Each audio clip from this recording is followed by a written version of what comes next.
This video demonstrates changes you can expect when creating a new application in a draft proceeding, as well as how the system responds to resolution changes. System 1.0 is on the left, and the new 2.0 system is on the right. Each screen is in a draft proceeding state. I'm going to add a new interim rates application to both draft proceedings, starting with System 1.0. On the left, I have the full navigation pane containing all 10 proceeding screens. When adding an application, I can search and select for my desired application type. In the new application form, a message indicating that required information is missing is generated at the bottom of the form. I'm going to complete the application description field, enter a description for the notice, and I'm going to add legislation that is applicable to my application using the field's drop-down menu. A hyperlink to view the selected legislation is generated on a separate new line. The Save and Cancel buttons are visible and accessible in the form. The application form is launched in a new window. It can be moved, but it cannot be resized. As I move the window, I lose access to my information. My application description is cut off, and I can no longer see or access my Save and Cancel buttons. As the screen resolution shrinks, the application form cannot adjust. Again, we see that data gets hidden and is no longer accessible.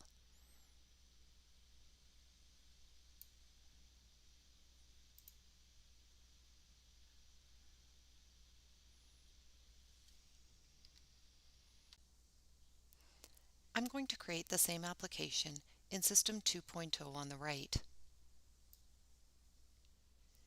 While a proceeding is in a draft state, the left navigation pane is limited to the 4 proceeding screens that contain relevant information or have actions available for the user to take.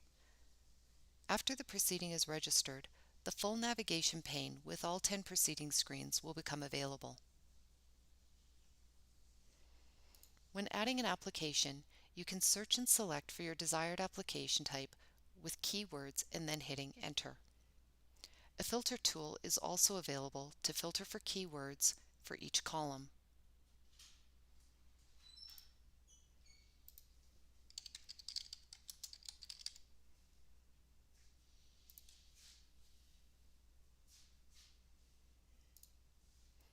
I'm going to leave the application description field blank for a moment. I'm going to enter the description for the notice, and I'm going to move on to adding legislation. As I start to carry on through the form, fields missing required information generate a message at the required field rather than just the top or bottom of the form.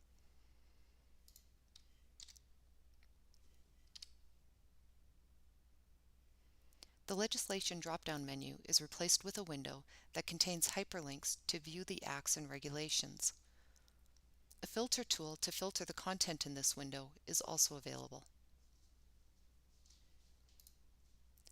The name of the selected legislation is now hyperlinked rather than generating the hyperlink on a new separate line. The Save and Cancel buttons are accessible from the bottom right of the screen. In 2.0, the application form is generated in a new screen, not a window, making the content easier to read. System 2.0 responds and adjusts to screen resolution changes.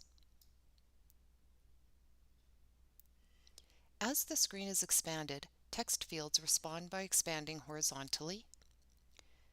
The side navigation bar expands to reveal screen names, and the top navigation bar expands to display menu items and their names.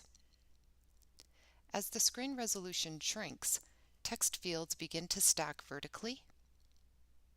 The side navigation bar and top menu bar both collapse, and the top menu bar displays a hamburger button indicating that menu items are available.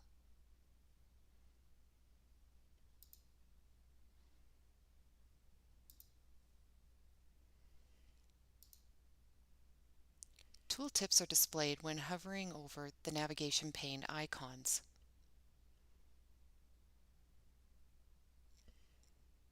No content in the application form screen is lost or hidden. When an application is saved in System 2.0, a confirmation message is now generated for the user, confirming that their application has been saved by the system.